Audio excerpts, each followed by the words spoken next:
Abang pergi mana ni? Aku sekarang ni nak pergi bertapa dekat Gunung Jerai tau. Pergi dengan siapa? Aku berlima orang sahabat.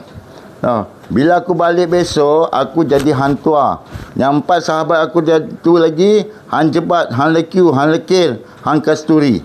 5 bersahabat. Bila kita orang balik ke sini, engkau tak boleh panggil abang-abang lagi. Panggil Dinda Kanda aja. Kau jadi hang tua. Kita tak cerita sejarah Melaka ni di telan zaman. Anak-anak muda sekarang dah tak tahu cerita hang tua macam mana. Jadi kita kena tunjukkan pada mereka balik. Tahu, ingatankan balik sejarah negeri Melaka macam mana pahlawan-pahlawan Melaka dulu.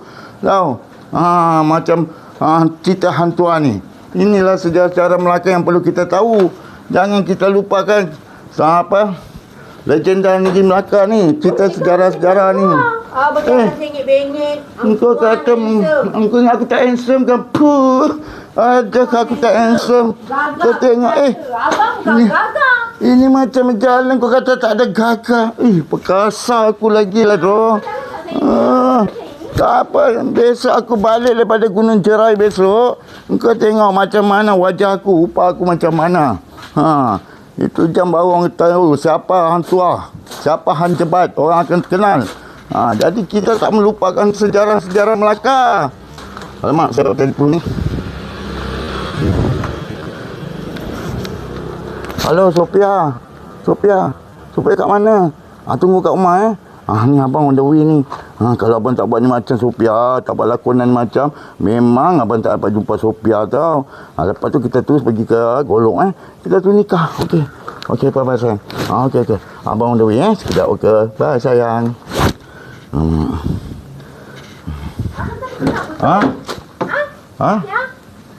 Apa? Sayang. Apa? Tak ada siapa, Sophia? Tak ada lah, mana ada Sophia? Nak pergi Golok lah Bukan lah. Tadi buat kata nak pergi jadi hang tua lah Mana pula? Nak jumpa kawan, sahabat lah. Tak ada lah. Bukan nak jumpa. Nak nikah kau? Bukan nak nikah. Aku sekarang nak cari Tun Tijah. Nanti aku ambil pelakon Tun Tijah seorang. Tak ada. Kalau tak ada Tun Tijah, tak jadi cerita hang tua. Tak ada, kau masuk. Kau dengan tongkat dengan apa? Aku cakap. Apa pula ni macam pula kau? Kau kata nak jumpa 5 sahabat. Ini bila 5 sahabat ni ada Tun Tijah sama. Baru jadi lakonan. Ini macam mana? Ada kawan perempuan. Apa tak ada? Hantu atau kawan perempuan kau kata ada ke tak ada? Apa lah kau tak tahu sejarah Melaka lah. Cerita hantu, cerita pahlawan-pahlawan Melaka kau tak tahu lah. Aku juga apalah macam kau ni macam. Bohongkan aku kau kata. Bohong pula kau kata aku bohong. Alamak.